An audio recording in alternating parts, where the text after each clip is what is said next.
Hi, my name is Nat. Hey, my name's Kye, and we're going in the same direction. Welcome to the Same Direction podcast.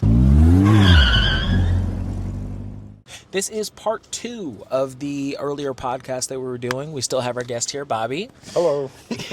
We just got some all-you-can-eat Brazilian steakhouse, which was super, super good. A little bit of a drive, a little bit pricey, but definitely worth it. We don't get to spend time with Bobby all the time, so this is definitely a nice thing to do. What was your favorite meat that we ended up having? Oh, I am always in love with a good ribeye. Yeah. And I don't even know if it was the meat, but the grilled pineapple, honestly, I think it was a good stomach settler. Yeah? And the sweetness, because my issue with steakhouse is sometimes is the meat's oversalted. Not saying that was the instance here, but the sweetness from the pineapple really just kind of helps settle my stomach and make everything better. Was the pineapple like caramelized? There was like a taste of caramelization, but no, it was not. So it wasn't like, all the way through caramelized. It was just like the outside layer. Yes. And Yeah. then I think one of my other ones was the spicy and the garlic. I don't know if it was prime rib or what the cut of meat actually was. To me, it felt like tri-tip, but I could be wrong. And I don't remember what it was called, like the bottom loin. The bottom steak. Yeah, the bottom steak. It was That like was a the really bottom tender cut. one. It was super tender, super delicious. I love that one a lot. If I was going to rank them as far as what I thought was the best, I would say bottom steak. That's number 1 for me. Number 2, probably...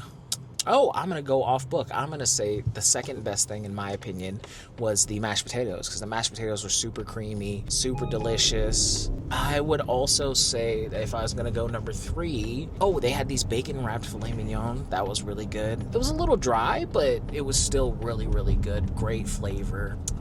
Yeah, that would be my top 3. What about you, my love? I can't remember the names for a lot of them, if I'm being honest with you. Thinking of like all of the meat places I've ever been, I would say that this was pretty okay, but I also think that like we've been to places that are honestly better. Yeah, I think we definitely have. But as far as just like a nice, good, enjoyable time, everything about that place I enjoyed. There was nothing bad, but there wasn't anything, in my opinion, that was just like, oh, this is the best thing I've ever tasted in my life. Didn't like flavor it super interesting. It was just kind of juicy meat, and that's cool, that's great. But also I feel like we've been to a lot of other steakhouses or other places where we had steak and it tasted way better. Yeah, that's fair. That is valid. So I kind of was just like okay about it. I really liked the bread.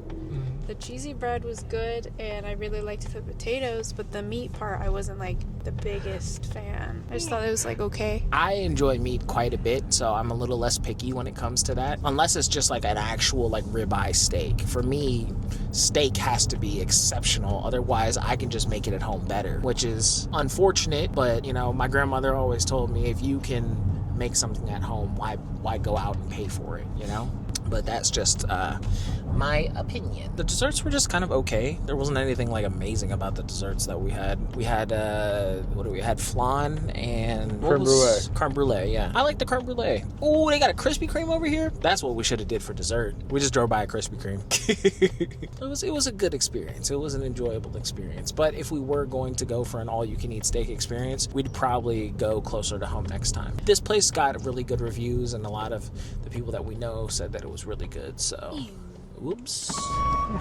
In the intersection, yeah. Yeah, I think my issue with the dessert was I'm used to a lighter, fluffier creme brulee. This was... It was dense. Yeah, it was Very heavy. dense. Desserts were quite dense, because my flan was not jiggly. Because you know how like flan is supposed to be made with like a gelatin? It's supposed to wiggle. It is. It did not wiggle. Oh, we can talk about other things that we've been watching. We're watching Avatar: The Last Airbender. Did you watch Avatar: The Last Airbender growing up, Bobby? Oh, I love that show growing up. I used to watch it all the time on Nickelodeon. I had the hesitating calling it the first game, but one of the games on PS2 I was a big fan of and played that one. Nice. I never was tempted to shave my head and put blue paint on myself to be Aang. Yeah, maybe on Halloween you ask your mom for a bald cap or something. You just paint a little arrow on it. That was definitely a defining show growing up, and even back in college. I think I rewatched it. It's just such good writing, Who's your favorite character? Oh, if you have to ask me my favorite character off the bat, Wait, can we guess first and then you can tell us if we're right? yes. Okay, Nat, you guess. I don't know. I was just asking. No, I know, but just guess. It'll be fun. I don't know. My guess is Sokka. That's a good guess. Yeah. All right, go ahead. Let us know what it is, Bobby. At first, when I was asked the question, I was thinking about Sokka, but I want to say it's Boomy, actually. Really? King Boomy. Oh, I'm surprised. Boomy is the crazy king with the rock candy and the, yeah. You know, that laugh? Yeah. The one that... Well, that's how I remember the character. Boomy does the crazy laugh. I think I forget which scene it was, but there was a screenshot from one of the episodes where I think they were fighting either Zuko or the Fire Lord, and it's got Aang, Toph, Katara all using their bending skills to attack. But in the still frame, you can see Sokka's boomerang. Oh, that was Azula. They were that was when Azula was hunting down Aang, and they all ended up like punching her into a corner with all their bending. And then you see Sokka's boomerang, and they're still in a freeze frame. They all threw something at her, and then Sokka just threw his boomerang. Or the episode where Sokka and Momo have the psychedelic cactus. Yeah, the cactus juice. Cactus juice. It'll quench you. It's the quenchiest. That's a really good one. We haven't finished yet, but me and Nat were on the last season. I think we're right before Aang is learning firebending. So Zuko just joined the group. Hello, Zuko here. Hi, Zuko here. Oh, and how long was the actual setting for the show? Did it take place? It's supposed to be over a- one summer because Aang is supposed to learn all the elements over the course of one summer because that's all the time that's left before Sozin Comet. Yeah, but I remember Yeah. it being the actual series itself, I think, ran for 4 or 5 years. Oh yeah, not 4 years. There's only 3 seasons of Avatar: The Last Airbender, but I think the actual series, I think, was like 3, maybe 4 years. But over its actual airing, I think it might have been just 3.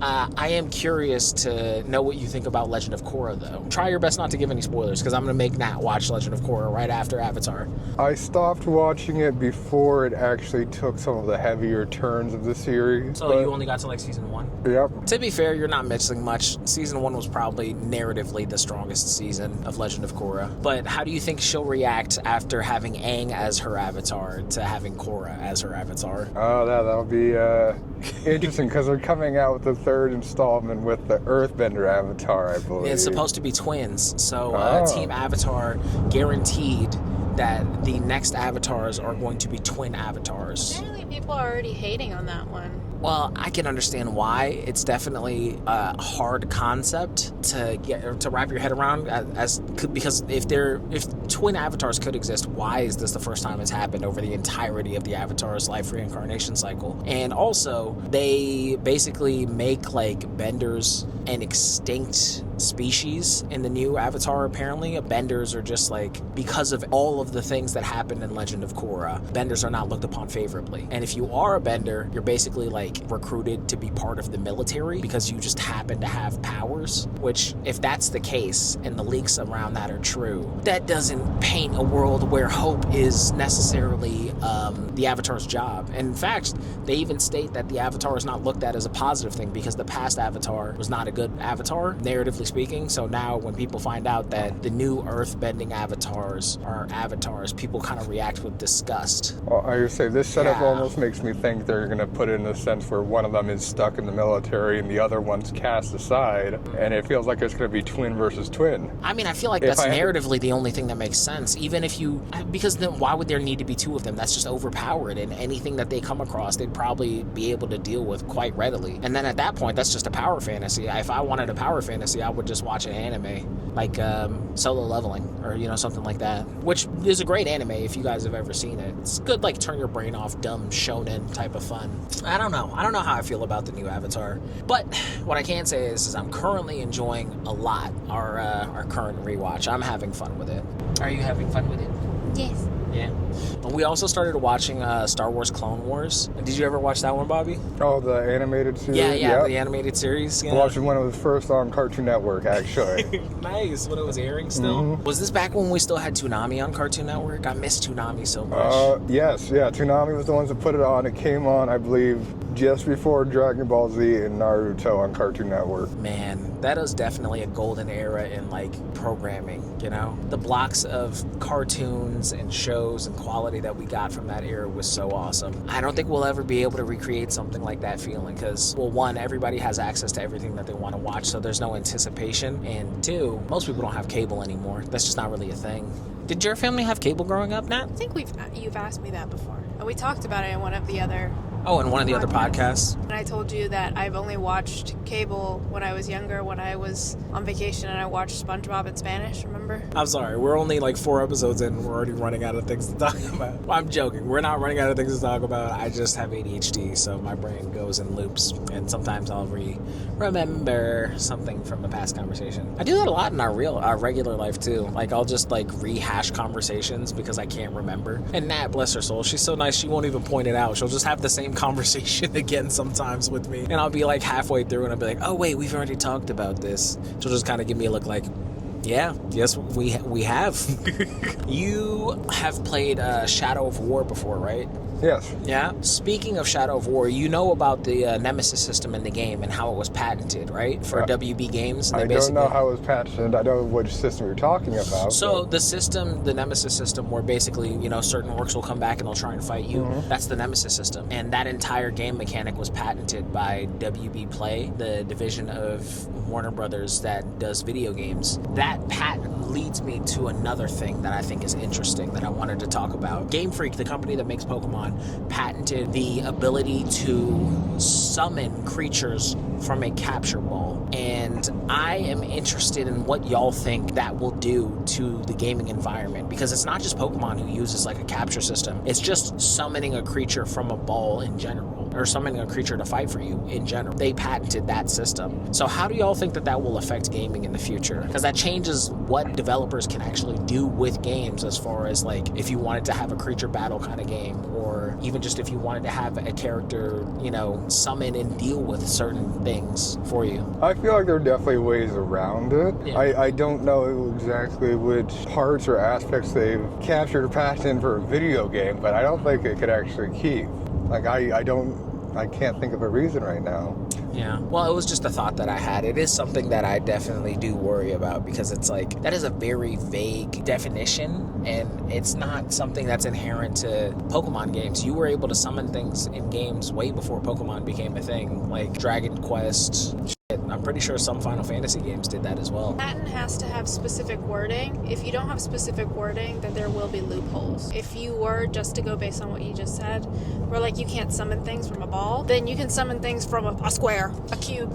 So that's the thing. That's the reason that this patent is so divisive, is because the language in it is so vague that honestly anything could technically fall under the category of what is their patent, which is why it's such a big issue in the gaming industry currently.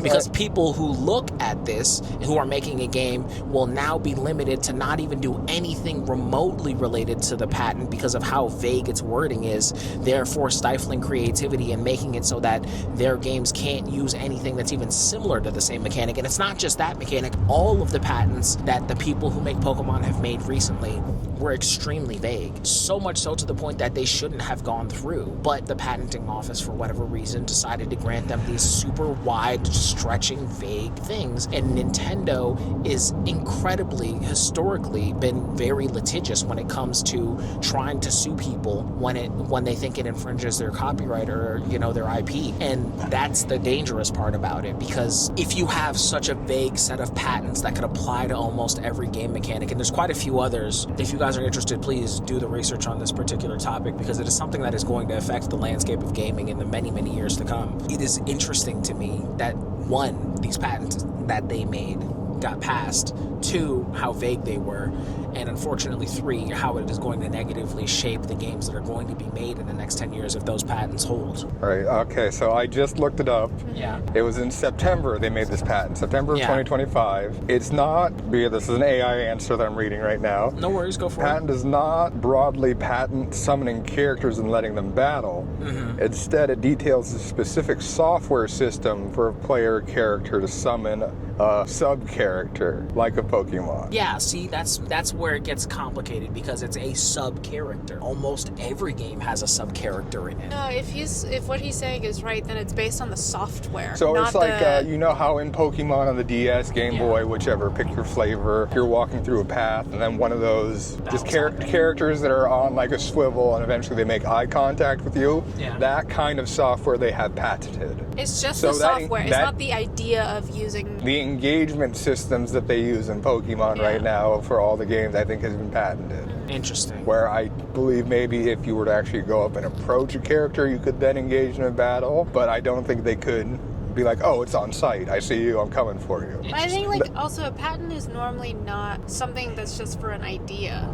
Yeah. Or like how the product is made specifically. Yeah, but a patent is specifically just for a mechanism. Okay. All right. Well, that is very helpful because from what I was hearing online, they were patenting like a bunch of different things in a very vague way. And I will do more research on this topic because it is one that particularly interests me. And maybe it'll be brought up again. But yeah, I just wanted to have you guys' opinion on something like that because... Yeah, because I was thinking... I mean, we all game, you know? I believe that in the past I had seen something about, oh, they had patented or copyrighted Pokemon, as in you can't call anything a pocket monster. Well, I mean, that's not that bad. Because they're like, oh, Pokemon Pocket Monster, you can't just call it Pocket Monsters. I think one thing I would say, though, is like, this isn't the only thing I don't like Nintendo for. I didn't end up getting the Switch 2 because of how high-priced it was and the fact that they basically took away your ability to have physical games. There are physical cards, but the cards are one-time use only locked to a specific account. So after you use them to download the game online, the cards effectively are just plastic that have no real value, hold no real data, hold nothing. Which to me, as a physical collector, I mean, Nat can tell you, I have like, over 100 different DVDs, Blu-rays, 4K HD DVDs in our house. Like, I like physically collecting things. I like those physical things to have value. I like how they look on a shelf. I like that they are permanent. But with the Switch 2, they took away your ability to effectively collect physical media, which for me was kind of like, I'm not going to buy it if like I'm not allowed to collect. You know, that's a big part of the hobby. And also the fact that, if I remember correctly, the Switch 2, if you, for whatever reason, break their terms of service, and nobody reads the terms of service, so honestly, like, if you wanted to take like a full 3 hours to read it, you could read everything inside of the terms of service, but from what I hear online, it's very vague. If you do break any of their terms of service, they have the right to brick your system, which means that $450 piece of equipment that you bought, they can just turn it off whenever they want and you will never be able to use it again, which is crazy to me as a concept. So because of that, I can't justify buying Nintendo products anymore, which makes me sad because I was really looking forward to the new Mario Kart. But doesn't Disney Plus do something similar? Disney Plus makes, so in Disney Plus's terms of service, they basically say that if you have a Disney Plus account or if you've used any Disney services, you forego the right to a class action lawsuit in the event that Disney does something that you could sue them for. Give up that right to join those kind of things. But this is if you have a Disney Plus account? Yes. Yeah. What was the story that was attached to it where somebody died and that's how we found out about it? I think someone like ate something or something like that at Disneyland or something. Right. There was a nut allergy. A woman and her husband, they went to Disneyland. The husband asked and she asked the people who were working at the Disney park whether or not there was any nuts inside of the dish. Turns out there was, but when it went to court after this man was suing Disney because of the loss, and rest in peace to her, Disney basically told him, hey, you can't sue us. And he was like, what do you mean I can't sue you? And they said, hey, you had a Disney Plus account. Inside of the Disney Plus account, if you read the terms, conditions, and services, it says that you forego the right to sue Disney or to sue them in a class action lawsuit for any particular reason, and that you agree to mediate with them outside of court, which to me is a crazy ass concept, that if you die on a Disney roller coaster, that your family can't sue Disney because you have a Disney Plus account. That is so nuts. And it sounds like something that's like super dystopian that shouldn't even be legal, but for whatever reason it just is, because people, they slip things into the user agreements. You clicked agree, they gave you the option to read it and you just clicked agree. So technically the person who's at fault is you because you didn't read through it. I mean, legally speaking, but morally, it's not a moral thing to do to just be like, here's 700 pages of terms and conditions. Read every single page of it. Otherwise, your firstborn might belong to Disney, which is dystopian as hell. but it is what it is. I say they did a good job of making fun of, I'm not sure if it was by themselves or at themselves or another party, but when Disney had bought up Hulu, Solar Opposites, I don't know if you've seen that one, but it's like that show. Yeah, it's from the same people that made Rick and Morty. Yeah, it's essentially, and even they do a funny job where I was watching it and all of a sudden I was like, wait, they had this scene in Rick and Morty with the one killer alien that falls in love with the blind woman. Yeah. They have an episode of that in that show, but they do a lot of jokes about, oh, can't say this, Disney might sue us, or if we do this, oh, we're going to have to be pushing more Disney products. I think they've either taken a lighter approach to it or they just kind of take it on the chin now. Because they're like, yeah, we do that. Everyone knows now. And, I think it was either last week someone did suffer a medical emergency on the Haunted Mansion. Really? Yeah, so not even like a big jerky ride, but they suffered a cardiac event on the ride. Oh. I want to be very clear, we don't hate Disney. I hate Nintendo, but we as a collective, we do not. I don't think we hate Disney. I think a lot of my childhood memories were actually Disney memories. Oh no, I got lost in Disneyland when I want to say 8, probably was younger, maybe been 6. We were walking through, it was like Christmas time, walking through at night, admiring. My mom says, look at the angels, and I look to my left, I'm not holding hands, and when I turn back, everyone's gone. Oh no. So I'm like freaking out. All the other guests were nice, and then eventually when someone was like, oh, like, are you lost or do you work here? I'm like, no, I'm lost. They take me to a guest and they take me to the lost parents area. Disney uses good language, they don't want to worry kids. But they brought me to a play area, I was there, Disney movies were on, and so they treat people very well. Even I think I was 16 or 15 at the time. Another time, leaning against the wall in the Haunted Mansion, how the floor kind of sinks, and my finger got sucked up into the wall. Nothing, no bleeding, but got smashed pretty bad. Quickly, someone did come up to check on me, make sure I was okay. So they're very good about Dealing with for the crisis. most part, I would say.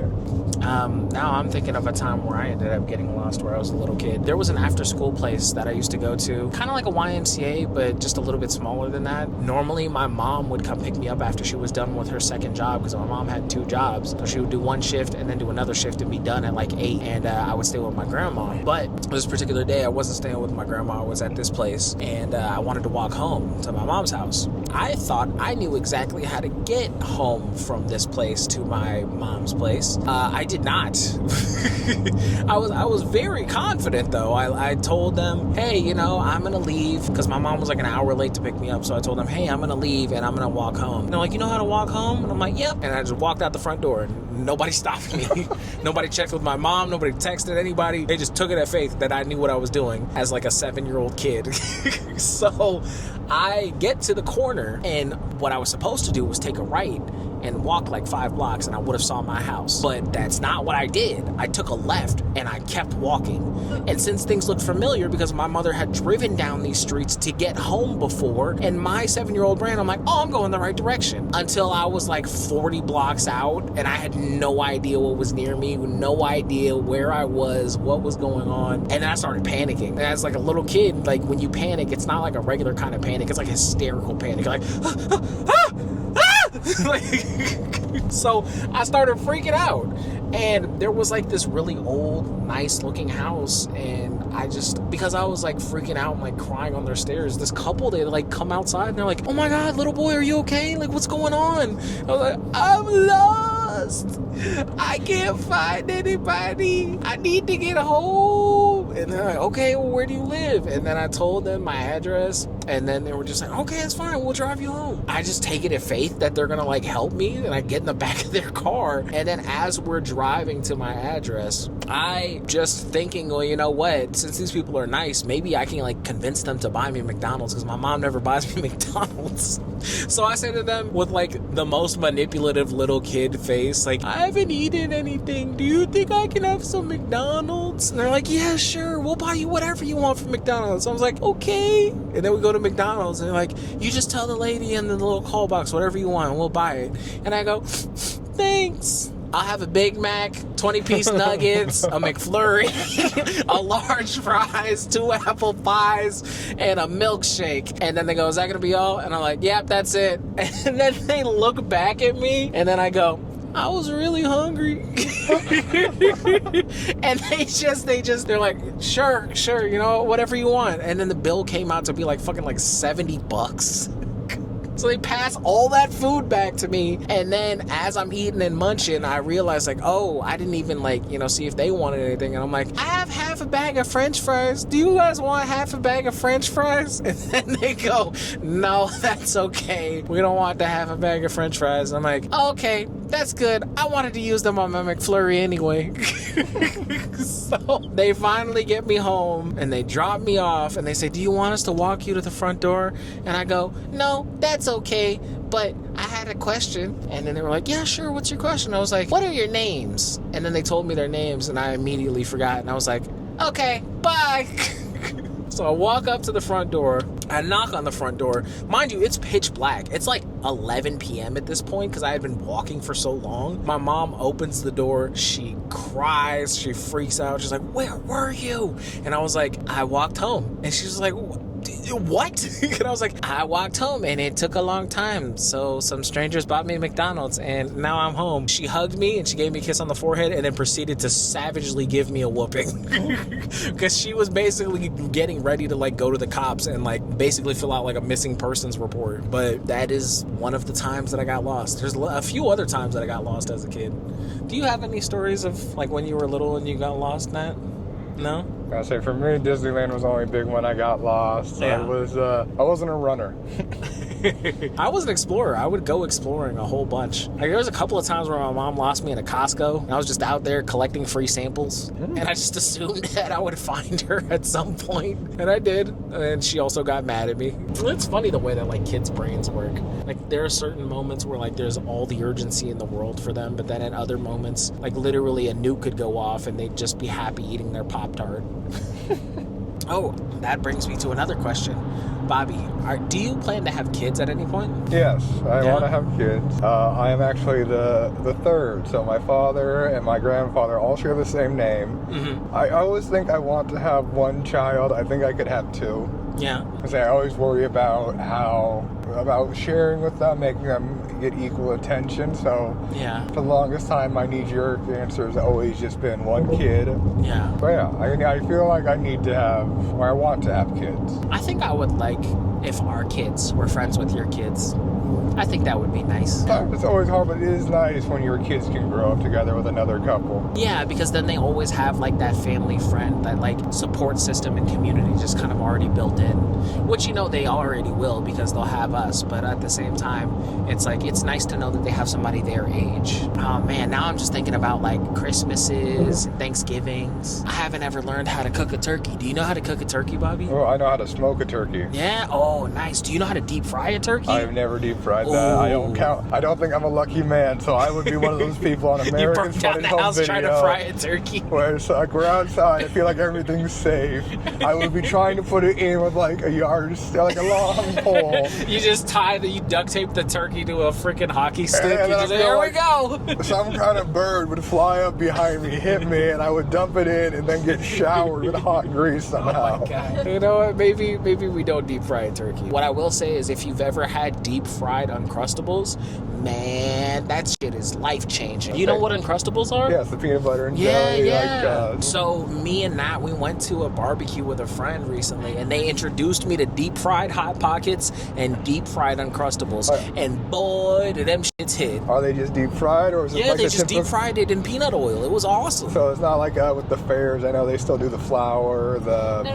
No, they didn't baste it. They took it right out of the package and threw that bitch right in there. It's just deep fried, no powdered sugar. It was delicious, and I felt my heart palpitate with every bite. I didn't like it personally. Nat didn't like it because she could taste the oil in it, but I thought that the crunchy fried texture and gooiness went perfect with the insides that were kind of molten hot on the first bite, but on the second bite they were great.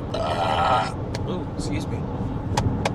Oh my gosh. So, when you do have kids, are you going to teach them your family's mother tongue? It would be Japanese, and on your dad's side, is it German? Yes. Yeah. Would you teach them Japanese and German? I would give them the opportunities to learn. I don't think it would be something I necessarily force upon them because I am not I used to be able to understand it conversationally, but I would say now I've lost a lot of my native roots. That's at least fair. the connection there. I'd say, especially I learned Spanish in high school, I might push for something a bit more different than that, or kind of immersed in like a Spanish immersion school. Oh, that'd be pretty cool. Because I think there's a lot more value to being able to speak a second language. Yeah, and if you're talking about the languages that are most spoken, it's probably not going to be Japanese or German. It's probably going to be Spanish or Chinese. maybe Mandarin. Yeah. Yep. I think in the future, if you wanted your kid to learn a language that would be beneficial in business, it would probably need to be Mandarin. But me and Nat, we've already talked about this. We would probably have our kids learn both of our mother tongues, which would be Japanese and Vietnamese. And obviously they're going to speak English because that's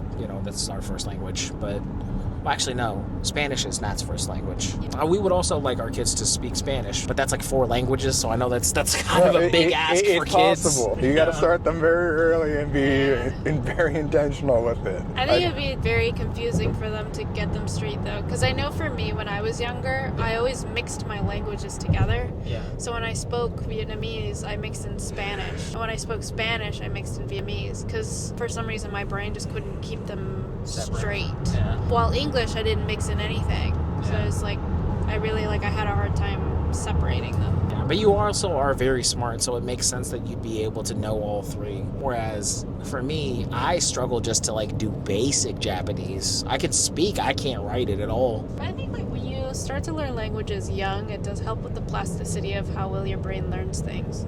I understand Vietnamese, don't really speak it much anymore because I sound goofy. It doesn't recall at the same speed as when I recall English, and with Spanish, I'm starting to lose it. I understand it, but recalling again is also an issue. But even with English, sometimes like my brain stutters because I can't remember what word I'm trying to say. Yeah. What I would say is maybe for like the first 2 years or 3 years, we just speak one language to the kids each. Like I would just speak Japanese to them and you could just speak Spanish to them. And then after they've got the grasp on that in English, then I guess we throw Vietnamese in after.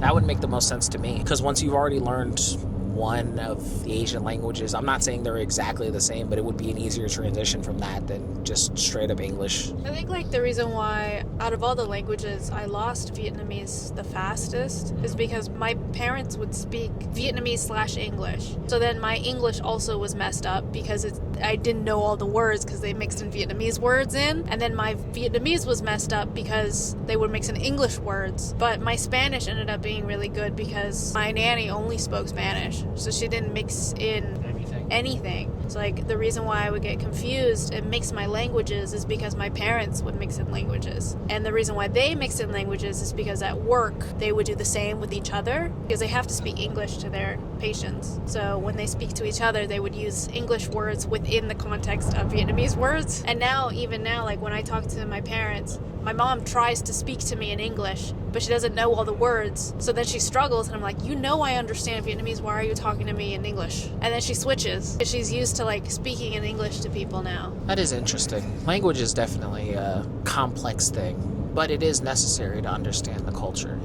I think if I wanted my kids to understand one thing about me, though, it wouldn't be language, it would be food. Because food is like my love language, so I want very much so to be able to pass down all the recipes that we've cultivated, because Nat cooks, I cook.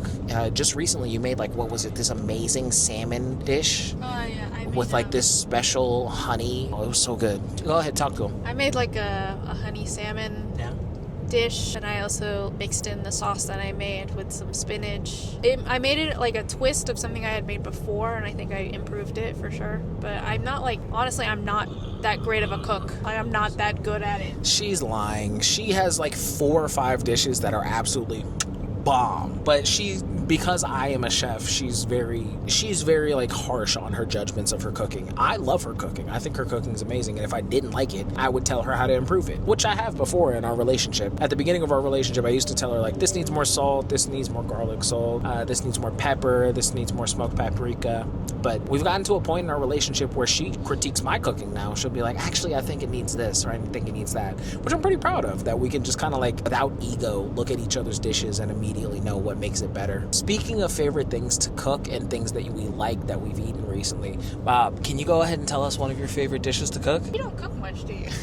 No, I still cook. No, he cooks. He doesn't. He would rather have his mother's cooking. Which I'd rather go to my mom's house to get good. That's true. If I had to think of something, just fried rice.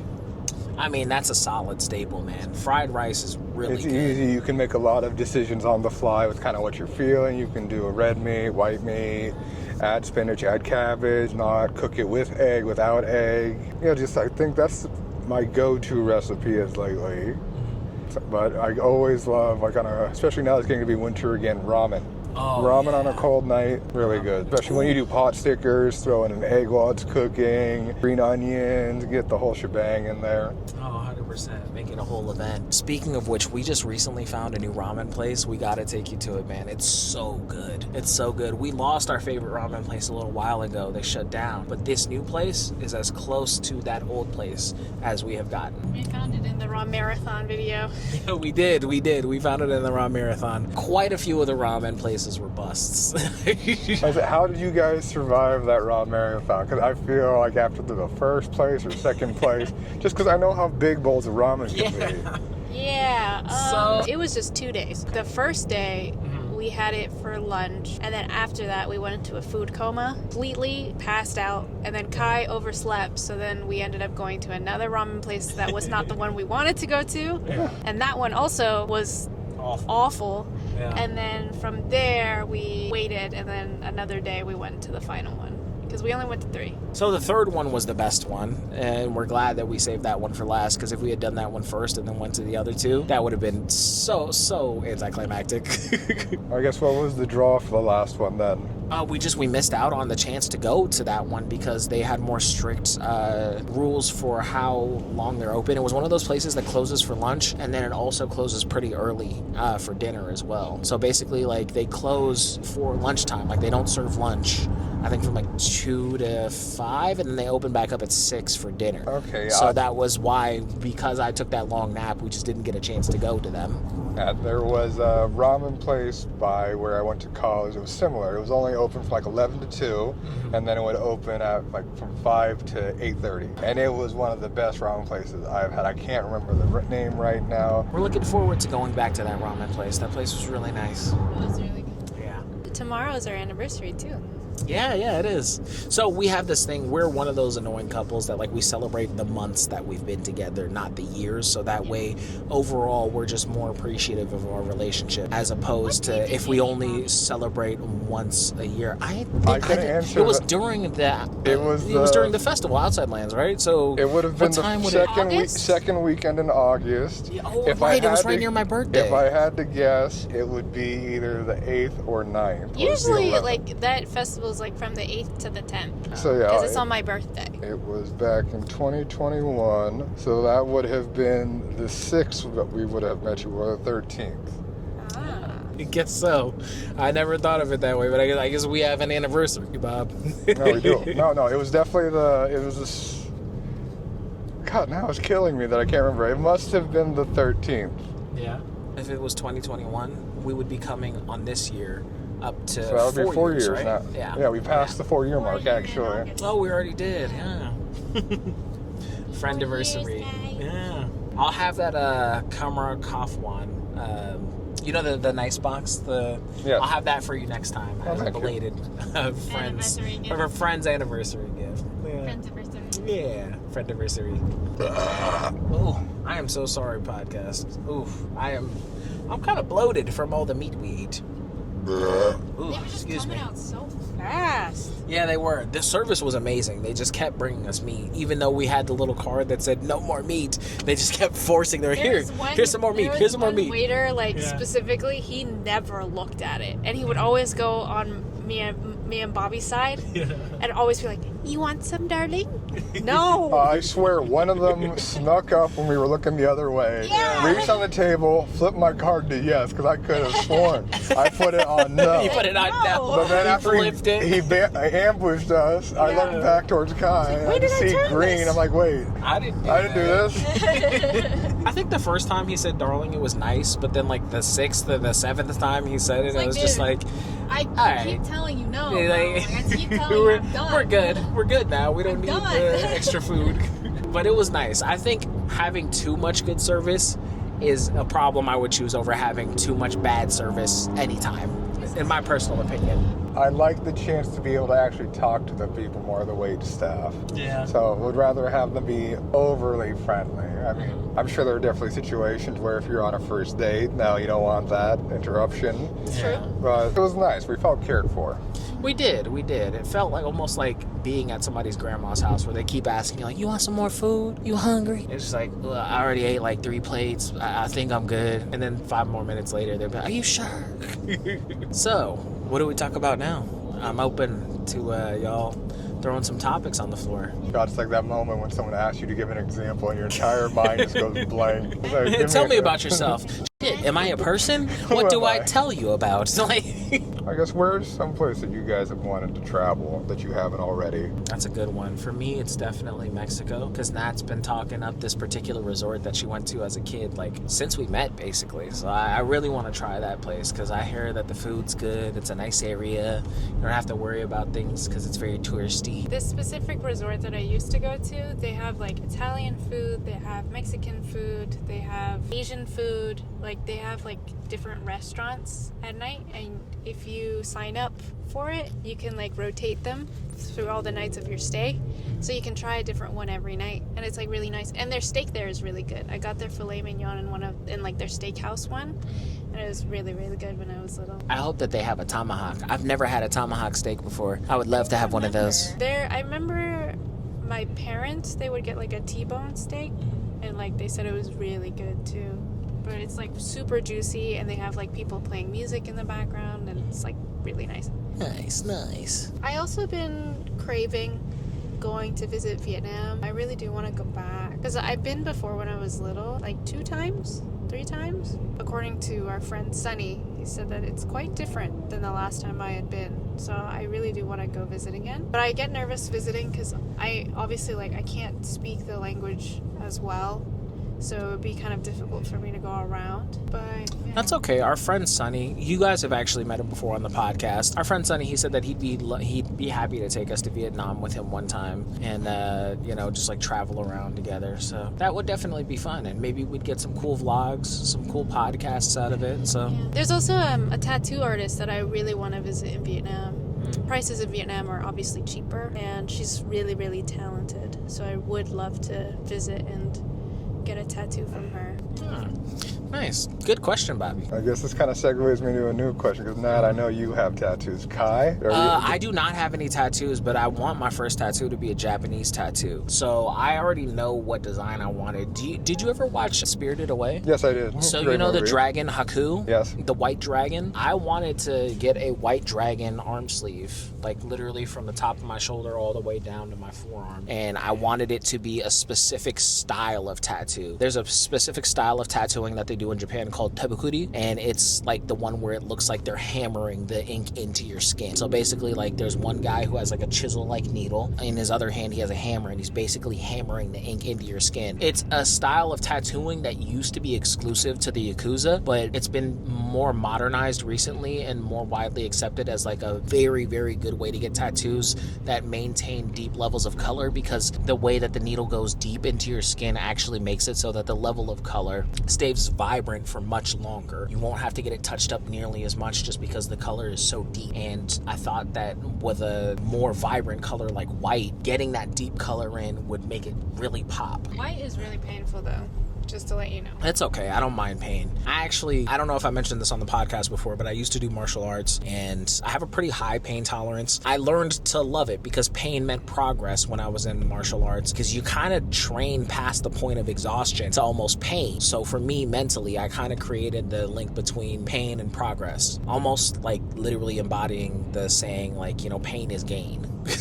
Which is not always true. Sometimes pain means you need to stop because you're hurting your body. There's a lot to be said about mind over matter, and if you are exercising the proper way and you are pushing yourself past exhaustion, sometimes it can be very beneficial. You just have to make sure you have enough rest and enough nutrients for your body to recover properly. Otherwise, if you keep doing that high level of intensity for a long time, you will hurt yourself. That also brings me to another question. Well, not a question, more of I guess a statement. Bobby, you used to do martial arts too, right? right? What were the martial arts that you used to practice? The two, I guess, if we're saying martial arts in the form of, I guess, the Eastern aspect or Asian, so karate, and after high school I picked up another one that was, I'm probably butchering the name, Shuai Jiao. Oh, okay, that's pretty cool. Which is similar in the sense to like judo, but you cannot make any contact with the ground as the attacker. So if you were to throw your opponent, even if you throw them over your body, if you hit the ground first, that is a point for them. So it kind of modeled a combat style, because it's all on mats, you have gis on, but it was still trying to keep the rules to scoring like you're in a street fight, where if you hit concrete or the ground, it's gonna hurt. You're not gonna just hit pad and be able to put your knee to the ground and be like, oh yeah, I'm fine. It's just concrete. Gotcha. So it sounds like a more complex style of judo. That's pretty cool. But no, I was definitely always big into the grappling sports. For me, I was a wrestler for 7 years, stopped that before I went to college, and then picked up rugby because I like that physical aspect that you were kind of talking about, where it's like, oh, there's some pleasure in the pain of knowing, oh, I'm exerting myself, or just the relief afterward. Yeah, I would agree. It's also kind of like an endorphin, like adrenaline rush too, where like you feel like the pain is like you're accomplishing something because of it. Exactly. Yeah. That's a much better, more healthy way to put it, as opposed to I like when people hit me. Like I like it when I just like when people that say they like the pain, I almost feel like they like it when it stops hurting more than they actually like the pain part. That's fair. That's also valid. We talked about Miyazaki films. Why don't we go around and talk about like our favorite Miyazaki films? You want to go first, Bob? I have to look up who Miyazaki is real quick because I no don't... worries. He's the one who did Spirited Away, Castle in the Sky, Howl's Moving Castle. If you say Ghibli movies, I know what you're talking. Yeah, Ghibli, yeah. Miyazaki's the guy who made them. I got you.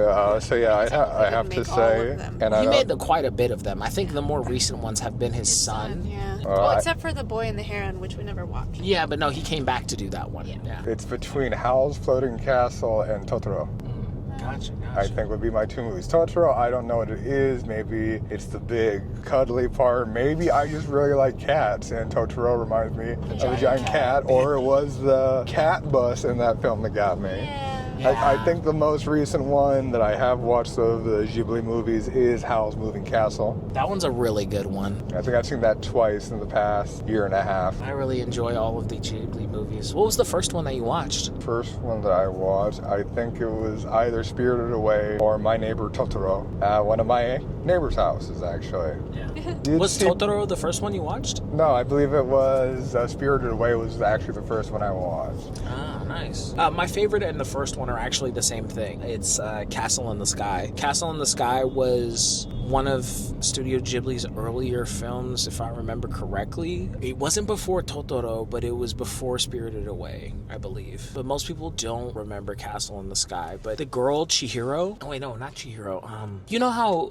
in Ghibli movies you see like the same girl with like the same face? I was mistaken. It was Castle in the Sky was the last one I did see. Oh, you liked Castle in the Sky? Yes. Yeah, I really liked that one. Because that's the one with the robots. Yeah, the robots that look like Iron Giant. Not the Moving Castle one. Oh, gotcha. I say you're unlocking childhood memories right now where I'm just they're in reach in my head, but it's like you ever have those memory gaps where it's like you need to remember something you're trying to, where there was a brief phase where it's like looking at a bookshelf and there are no books, but when someone says something to remind you, all of a sudden the books start coming back up again. That's how it sometimes works with these core memories that for certain topics. It just kind of needs to be opened back up again so you can take a look inside of the book. Yeah, my favorite and my first are the same. They're Castle in the Sky. And what about you, Nat? I can't remember which one was my first one. I can't remember. I don't know which one's my favorite either. I really like Ponyo. Ponyo's really cute. I like the story of Ponyo a lot. Isn't that just a boy falling in love with a fish? Yeah, it's more complicated though. I mean, you would think that that's what's happening, but like it's also about like there's no words or dialogue to the sort of like idea of the girl or the fish. Ponyo. Right, but Ponyo, she like has to break free from this idea of a norm of what her dad wants her to become or be, which is a very restrictive version of her. And as a result, when she starts to break out of that, she changes form. And she falls in love with a boy. And at the end, the whole scene with the mother, and the reason why the mother is so significant is because the mother sees her potential and her growth. And she says, let's put it to the test. Let's see if it's real. See if it's if this decision that she has made is worth it. And by putting the boy to the test to see if he would save Ponyo, it reveals that this is her path. This is the life that she should be having, because she chose well. And I like that story. Also, crazy fact, Liam Neeson is the dad in Ponyo. Isn't that wild? What? Liam Neeson, like the guy from the Taken movies. Yeah, he plays the voice of the dad in Ponyo. I'm pretty sure. Google it to make sure, but I'm pretty sure that's Liam Neeson. But I like that movie. That doesn't mean anything to her. She's never seen the Taken movies. My goodness. I also really like... Yep, Liam Neeson. Yeah, I told you. Isn't that crazy? Yep. I really liked Princess Mononoke too. Oh, But Princess, that movie was like, I didn't love the plot personally, but I loved the art, the design, and the way that they presented it. It freaked me out as a kid, but I also was like, whoa, she's so cool. I really like that one too. Plus I love Totoro because the cat bus, and Totoro is just so fuzzy-wuzzy. Yeah, when we were coming back from Japan, I remember we saw a cat bus in the airport, and Nat was like, oh my god, I need to have it. And I was like, yes, let's get it. I bought her the cat bus, and I bought a couple other ones too. There's these two little sassy fat dogs. Yeah, and two little chubby dogs that are sitting like this, and they got little big stomachs. They had the bellies that went out like almost past their legs. Yeah. Which is funny. Did you guys watch the live-action Lilo and Stitch film? No. Oh, okay, so we've talked about this on the podcast already, so I'll just summarize. When we found out that there was going to be no Gantu, it essentially didn't make sense for us to watch the movie, because that means that there's no stakes. There's no villain, there's nothing for them to rebel against. And also the ending. Have you watched it? I have watched it. Okay, so we found out that the ending basically made Ohana, like, mean nothing. Because she leaves her, so we love Lilo and Stitch. She wanted to leave her. Like, what was the point if she wanted to leave her to go to college? Like, what's the point? She's not fighting for anything. So we couldn't subject ourselves to watch it because Lilo and Stitch is literally one of our favorite Disney movies ever, and we were just like, we're not gonna watch it because it's like you took out everything about the movie that made it so good, you know? Oh, because even they do Jumba very dirty in the film. Really? The typical lovable character in the original film, in the TV show, completely different whole dynamic amongst everyone. And didn't they also have, like, Seth Rogen in the movie or something? Zach Galifianakis. Why is Zach Galifianakis in Lilo and Stitch? He is Chumba. That doesn't make any sense. I'm sorry. I know I shouldn't get that frustrated, but, like, Lilo and Stitch, Hercules, and Mulan are literally my favorites. And they've ruined 2 out of 3 of those by making them live action. They ruined Mulan. There's no Mushu. They got rid of Mushu, man. He's one of the best parts of the movie. Like at the beginning. It's like the director from Mulan saw Crouching Tiger, Hidden Dragon, and they said, fuck yeah, let's do that. Let's do that. They fly when they fight. This is how they do their thing. So they ruined Mulan, and now they've ruined Lilo and Stitch, and now the only one I have left is Hercules. And I hope they never make Hercules, because honestly, they won't get the tone right. They'll try and make him like some kind of gladiator. They'll try and make it like the movie 300 or something like that, which would be a cool movie, but Hercules is not just a big buff dude. He has softness inside of him. He's sweet, and he cares about people, and he wants to help people. He wants to save people. He wants to be a good person. He's innocent. And I don't know that there is an actor that they could choose that could get across the level of strength that he has in tandem with the level of like good-hearted, innocent nature that he has. And then knowing Hollywood, they probably just cast the Rock to be Hercules, and I don't want to see that. I don't want to see Dwayne Johnson be Hercules. And then they have Kevin Hart be Phil or something. Like, I don't need that. I'm sorry. I don't need to see Kevin Hart be Phil. I don't need The Rock to be Hercules. It may as well just not make the live action, in my opinion. I'm sorry. I started rambling. What was the original question? we went from have you seen Lilo and Stitch to this. Oh, okay, so he just asked, have you seen it? And I said, let me tell you some shit. Bob's just sitting back there like, I'm sorry. I didn't know this was such a hot topic question. You keep putting the mic and like covering my face or his face. Okay. Like, I'm sorry. You do that. I'll put it right here. Is this good? Yeah, it's fine. It's just like every time you do this, it's like you're wiggling on top of our faces. I'm glad that you said something, because people who are watching this are probably like, stop moving the mic! Well, I see it. I keep trying to tell you, so I keep like moving your hand. Like, I'm trying my best. I'm a dog and I have paws. Why am I the one holding the mic? I'm driving! There was a perfume shop that we went to after we went and had all the food. Were there any in the perfume shop that you liked? Oh, the one I'd say, I don't know if it was just familiarity, but it was the Cuba Gold. Oh yeah, the Cuba Gold. Yeah, we tried that one inside of the car. That one was really nice. I don't know if it was just different packaging size, different shelf life. It almost smelled better, or the fact that my nose finally had a chance to breathe. Yeah, get something else other than all the other scents we had beforehand. Well, the great thing about Cuba Gold is every Ross I've ever been to has had it. So you probably would be hard pressed to walk into a Ross and not find a Cuba Gold by looking at the men's fragrances section. I still find it would be funny if, like, I was the type of person to re-up my scent, where just I'm sitting at work, open the container, because the smaller ones are literally like cigars. They literally are. That's one of the greatest things. Just saw you at the corner of their eye, they'd be like, this guy's about to spark up in the office? What? This man pulled out a cigar in the office and he popped the top and just... I forget which film it was. It's either Get Smart, Mr. Bean, one of them, where I think he takes out a pack of cigarettes. No, Community, I'm actually thinking of. Oh yeah, it's Community. Donald Glover, he pulled I know out how to his light a candy cigarette, and he puts the candy cigarette in his mouth and goes. Pop, pop, pop, pop, pop. Yeah, there's like another one. Jillian Jacobs is gonna bring out a lighter, and he's like, "I'm a grown man, I know how to smoke a cigarette." Puts it in his mouth. Well, we got the 6 seasons. Now we just need the movie. Where's the Community movie? They've been talking about that movie for the past 2 years. I think that was the first time I brought it up to you. I know. We've been waiting for the Community movie forever. Me and Bobby are like diehard Community fans. I don't know if you guys know about the show Community, but do yourself a favor. If you like any of the humor from Parks and Rec or Brooklyn Nine-Nine or Rick and Morty, any of those 3, watch Community, because it has like a great blend of pretty much the humor in all of those shows. And also, one of the writers, Dan Harmon, one of the co-creators of Rick and Morty, Dan Harmon, he is the main creator of Community. And what I will say is it gets very odd and absurd and existentialist towards like the last, I want to say 2 seasons. Yeah.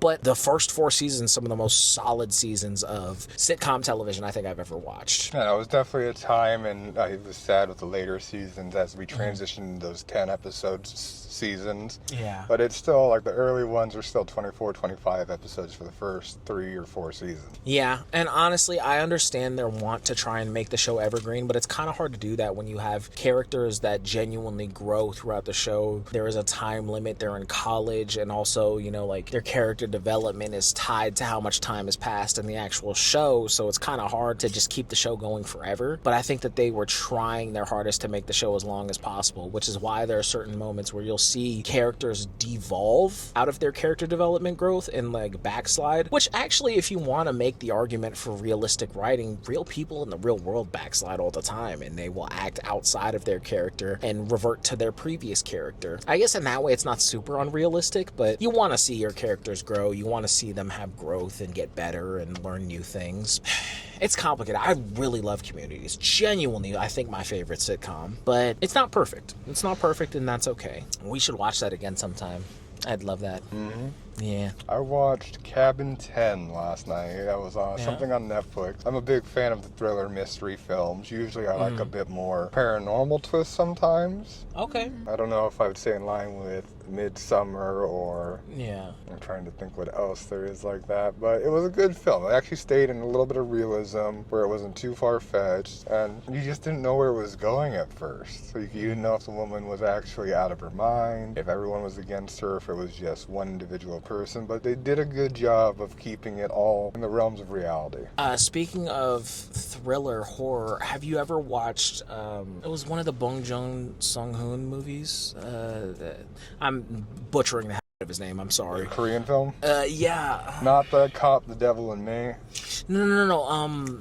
Parasite. Did you end up watching Parasite? I have still not watched Parasite. Oh, okay. I'm not going to spoil it then, but it's really good. It doesn't have like a psychological... it has a psychological aspect to it. It doesn't have a spiritual, paranormal aspect to it. That one I've heard.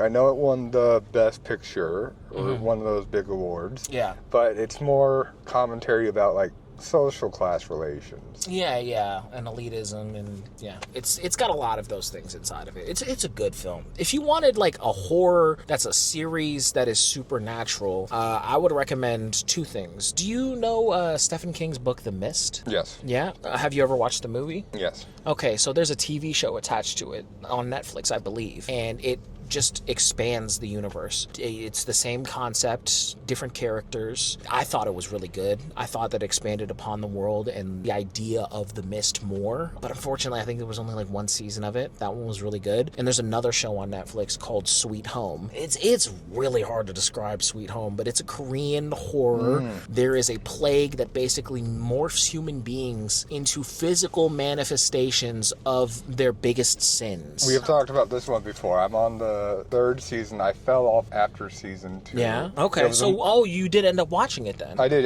based on your recommendation. First season... Nice. I forgot that I recommended that one a while ago. Yeah, in the apartment complex. Yeah. First season, if I recall correctly, and you might as well, very fast-paced, a lot more character development. Second season, he faces his own how do people say it? Not facing his own mortality, because he's reached that point where he's not afraid to die, but he's losing his human side. Morality? He's faced with his humanity. Yeah. Okay. Well, I'm glad that you like it. I was a big fan of it, yeah. I'm glad that you liked it. I think it got to be one of those late night shows where I would try to watch 2 or 3 episodes at once, starting at 9 p.m. and they're hour-long episodes. Being sidetracked as I would, I'd have to rewind at points, and then it would all of a sudden be like 12:30 or 2:30 in the morning. I'm like, oh, this is not a sustainable habit right now. Another one I would recommend is, did you end up watching, I feel like I recommended this one to you too as well. Have you ended up watching Alice in Borderland? I watched the first 2 seasons. Season 3 just came out. Yeah. I have not watched it yet. But okay, I won't say anything. We haven't watched season 3 yet either. Me and Nat, I think did we finish season 2? No, we got halfway through season 2. We got to the episode where they were at the shipping containers and there was the butt-naked dude. The rock stars. Yeah, we got to that one, and then I think we took a break after that one. Not because there was anything particularly wrong with the episode. I think we were just watching something else at the time. I guess I'm curious, because when I saw a month or 2 ago that another season was coming out,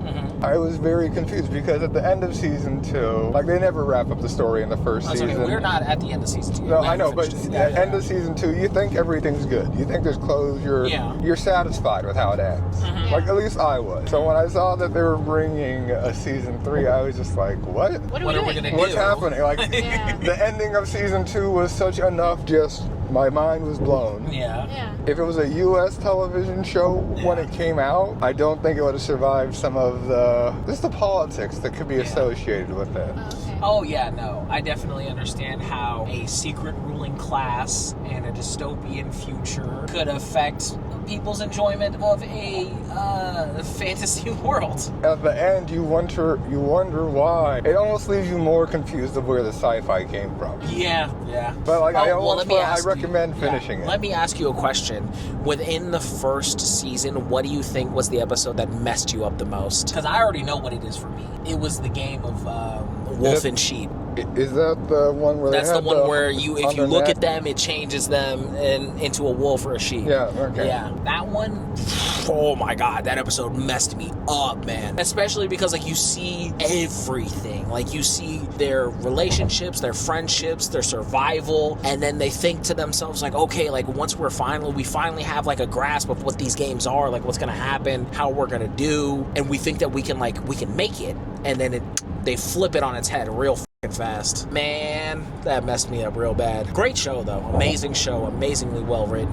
I pulled up the Alice in Borderland games because I don't know. I don't remember how season 1 ended, but in your opinion, could season 1 and 2 be put into one? Just because it feels like it tells the same story. I don't think they ever leave the Borderlands. I don't know that I would put them in the same, because there is a tonal shift that ends up happening between season 1 and season 2, where I think it makes sense to reset everything and get ready for season 2, because that way it makes it clear that there was a change as far as the maturity of the characters and the character growth that's already happened and the characters that we've lost, Yeah, I definitely need to go back and rewatch the first 2 seasons before I try to tackle number 3. I don't think it would be an issue in terms of understanding what's going on. No, but I think revisiting the characters, remembering the characters, because even with Squid Games, I watched that one. Did you guys watch Squid Games ever? I still need to watch Squid Games. I'm sorry. I know. I can already hear the people complaining. I promise I will watch Squid Games. I didn't watch the second one, but I only watched the first one. Am I the only one who thought it was weird as hell that Mr. Beast did his own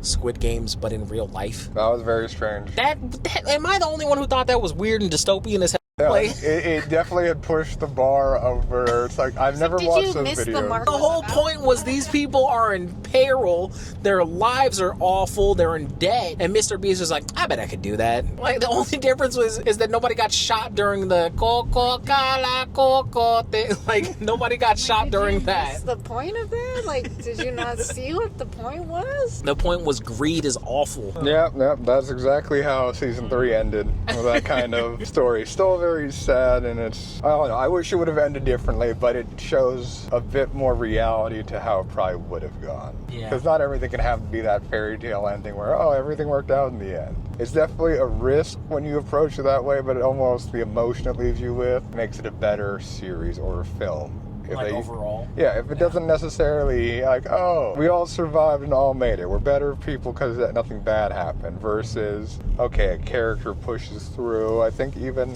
I'm trying to tangent, I think at the end of Hunter x Hunter, it's the good guy is all of a sudden just distressed by everything that's gone on, and he's become bad, and the bad guy finally reaches peace with everything. So it's not something people will expect or root for, but it brings, like, the morality of things in.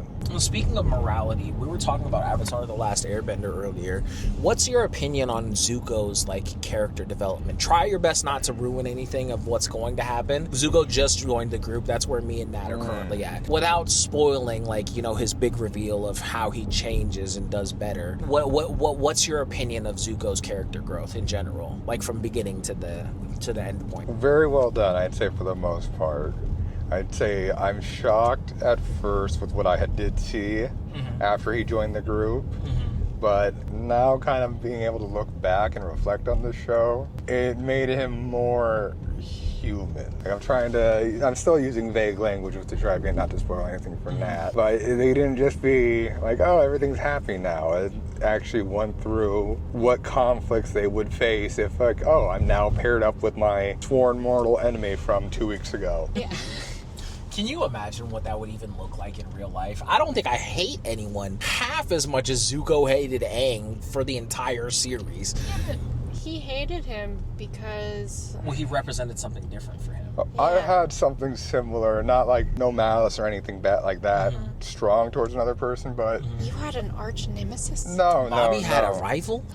I mean, with most sports, especially since I wrestled, I was an individual sport. So it was somebody you met when you were trying to go all state, and that person just kept showing up. No, even weirder. It was okay, towards the end of middle school, because I started elementary school doing it, so competed through middle school. Okay, they do little county stuff, sectionals, and then you go up as it goes on. Yep. So I guess for our little section, I was competing. Another guy from middle school, lost to him. Following tournament, ended up beating him for the whatever it was at the time. And then things go on. I continue wrestling through summer. I see them at different tournaments. And then I'm going to a private school. I got to decide, okay, I'm going to go to a Catholic school. I like the wrestling program at the private school. Don't want to be left behind. So parents and I make the decision, okay, we're going to apply. I get in. I decide to start attending high school practices.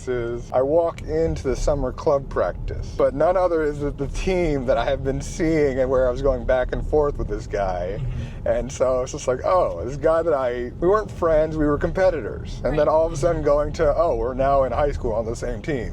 So it was definitely there's that awkwardness, but then you get close with the other person with just more proximity, working together, and it's not like it.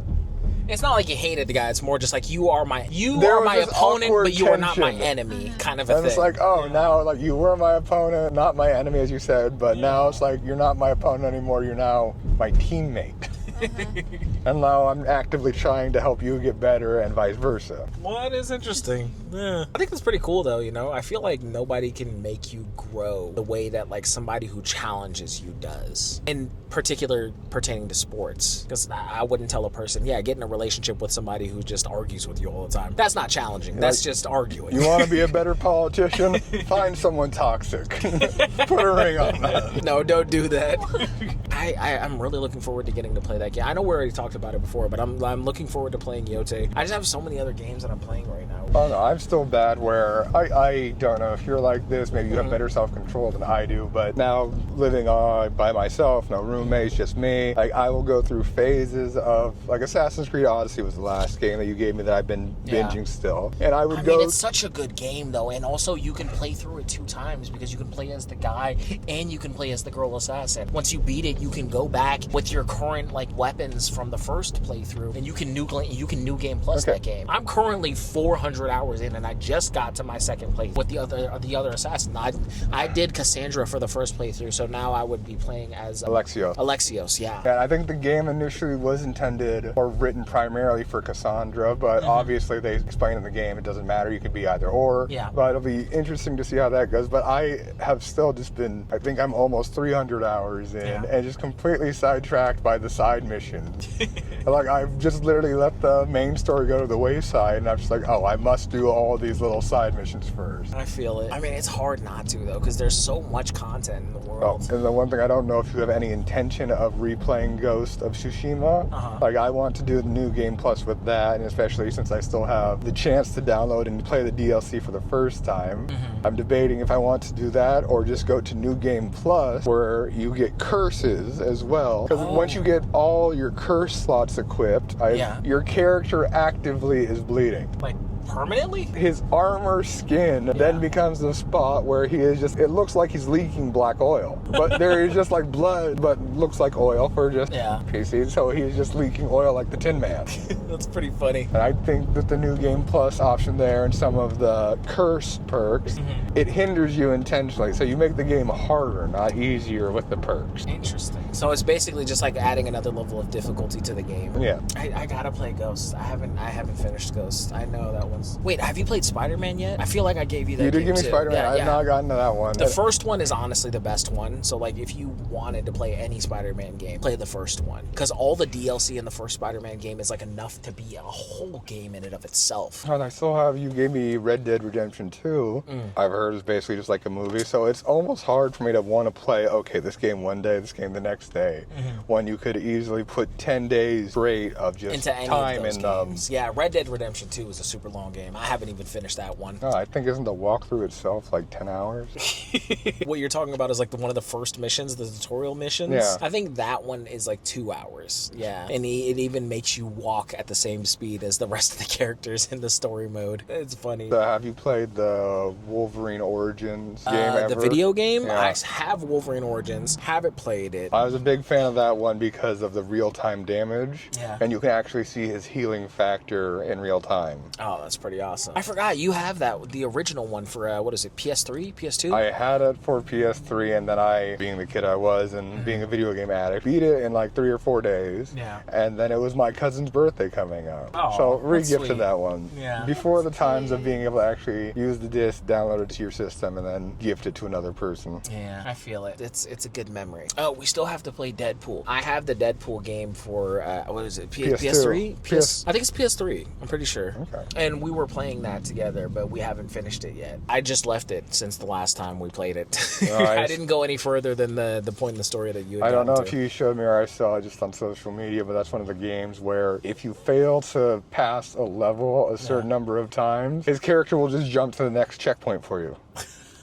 That's pretty funny. And even like there's a game on Steam, I think, Baby Legs. Don't know the premise, but you have to like legs. you have to like walk for this guy where he has a full-grown man. I don't know what happens, but he has baby legs. Where if you skip enough of the cutscenes, they do a 28-minute podcast cutscene of the two characters just talking about the most random stuff. Oh, that reminds me of a game that I got for Nat that I would really love to react and see her like play. It's called High on Life. It's made by the same people who made Rick and Morty. I bought that game for you and I can't wait to see you play because like it's got such goofy dialogue in the game. So there's a point in the game where you get a gun that talks and the talking gun basically tells you like, hey, that guy over there, him. If you click the wrong buttons enough times, like it'll say dialogue like, is this your first time playing a video game? Just click the button. The button that does that does shoot. I'm a gun. Shoot me. I think it's like if you hit the pause button and then you unpause, it goes, what the fuck? Did you just hit the pause button? When has the pause button ever been the shoot button in any game ever? What are you, stupid? Like the gun like starts like roasting you and berating you if you click the wrong button. And I think it's only one point in the game that it happens because it's like a tutorial area. But it's so funny that like people who are making a game will put audio like that into the game intentionally. I miss when games will like make fun of you. Like the South Park video game, there's a point in one of the South Park video games where you get to create your character. It has Cartman giving dialogue based on the choices that you make for building your character. And if you make your character black, it says, I see, so you'd like to play on hard mode. It doesn't change any of the difficulty in the game, just in life. And I was like... That is such a fucking South Park thing to say, to put in a video game. If you make your character black, it's just like, well, life's gonna be harder for you, bud. There's another one where, like, if you, I think if you skip too many times inside of one of the South Park video games, it literally just goes to the cutscene, and it makes fun of you and says, oh, you don't know what's happening? Maybe you should have listened to the cutscenes. And it literally ends the game early for you, and, like, you have to reload your last save point. I would love to see Nat play the South Park video games, too. Because Nat really likes South Park. She uses a lot of the sounds from South Park in her TikToks. I think there's supposed to be like a new season on Paramount, but I haven't watched it. We don't have Paramount Plus. I was gonna wait until the new Avatar thing came out to get Paramount, but with how it's going, I don't know if we will. My rotation's primarily been Netflix and Amazon Prime. I started watching, I typically was not a fan of like cop shows, but Bosch on Prime Video is what I've started, based off a book. Okay. Did you want to smell any of the new scents that we got? We went to Bath and Body Works and we got some smells. You want to tell us if any of them are to your liking, sir? Yes, I will.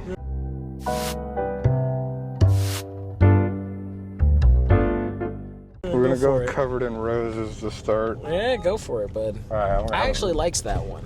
I thought it smelled like lychee. It does. Yeah, crazy, right? A sweet lychee, like the first bite of a lychee.